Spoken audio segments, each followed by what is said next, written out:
Je vais vous parler d'une préface que j'ai faite au livre de Fouzi Amissi, à la fin du millénaire précédent. Le premier horoscope du troisième millénaire, ça s'appelle. Alors, cette préface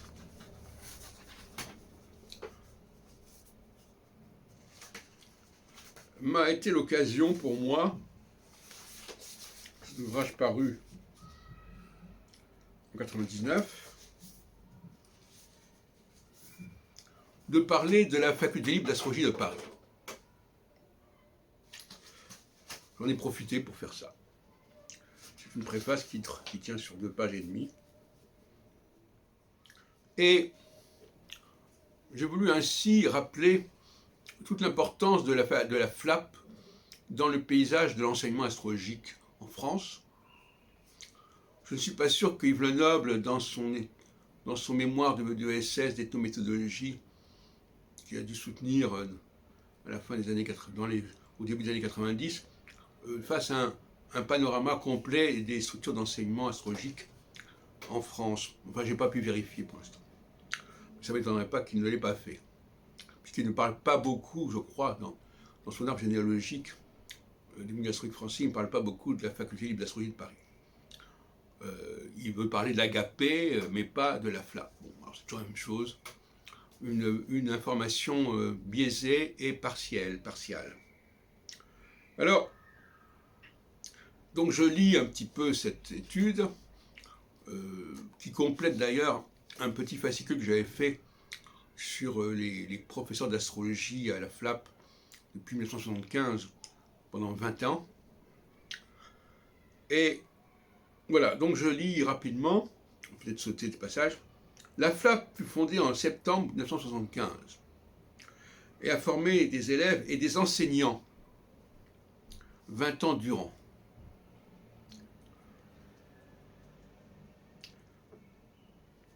Alors, la FLAP fut un tremplin pour des générations d'astrologues, tant en ce qui concerne ses élèves que ses maîtres.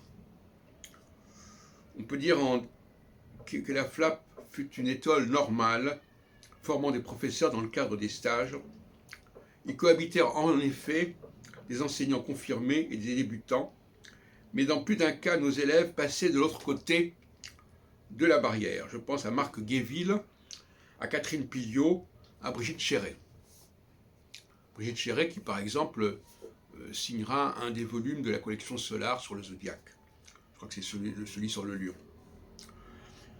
Ça s'appelait à l'époque Schoenbuch, je crois. Je voudrais citer au hasard de la mémoire, à l'occasion de cette préface, tous les collègues de Fouzi Amissi, à la FLAP, qui se succédèrent pendant 2 décennies. Dorothée Calou, Serge Hutin, Daniel Coby, Catherine Aubier, Marielle Clavel-Garel, Véronique Lepage, André Delalande, Olivier Clouzot, Juliette Duroucher, Francis Buch, Daniel Giraud, qui assurera surtout les cours par correspondance, Pascal Morizet, qui fera un livre sur l'astrologie hindoue, Philippe Arlin, Lila Mitsa, Pierre Vernizzi, et j'en oublie. Tous assurèrent des cycles de cours. Oui, j'en oublie effectivement un certain nombre. Citons aussi les directrices des études, que furent Evelyne Réjard-Todaro, Jacqueline Bonny-Belluc et Marie-Françoise Dupin. Noms parfois connus, parfois moins, et qui au fil des années contribuèrent à faire de la FLAP et de la rue de la Providence, parce que nous avions un local depuis 1979, un local permanent, à partir de 1979, un des hauts lieux de la formation astrologique en France. Encore convient-il de préciser que pour beaucoup d'élèves, l'objectif fut moins de devenir astrologue que de s'immerger, parfois à l'excès, dans un savoir axé sur soi-même. Cette ambiguïté contribuera, dans les années 90, à vouloir mettre en place des séminaires de préparation à la consultation, et non plus seulement des cours d'interprétation. Or, dans la consultation, la place de la technique et moindre que celle de la relation à l'autre. Alors à quoi bon finalement donner à l'élève une tête bien pleine plutôt qu'une tête bien faite? Il y avait un certain roulement, encore que certains enseignants se maintinrent sur plusieurs années, comme Chantal Depoux, Fouzi Amissi, puis plutôt de ceux qui traversèrent la flappe comme un météore. C'était un praticien, plus un praticien qu'un enseignant méthodique et patient, mais son cours a pu susciter des vocations par son brio d'interprète fécondé par certains dons de voyance.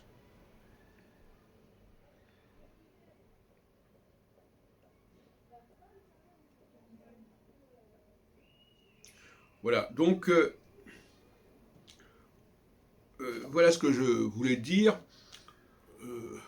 Je renvoie donc à un petit fascicule de recensement.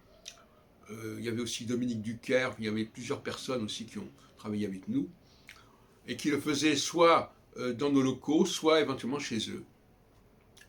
Et ce qui est intéressant, et je terminerai là-dessus, c'est que nous avons toujours séparé au sein de notre association l'enseignement astrologique et les colloques, à la différence d'Yves Lenoble et de Solange de Mainel qui mélangeaient les deux.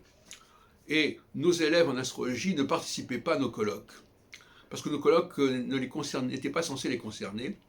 C'était une façon de réfléchir sur le savoir astrologique, et non pas de divulguer un savoir plus ou moins établi sur l'astrologie, comme on le fait nécessairement dans les cours d'astrologie.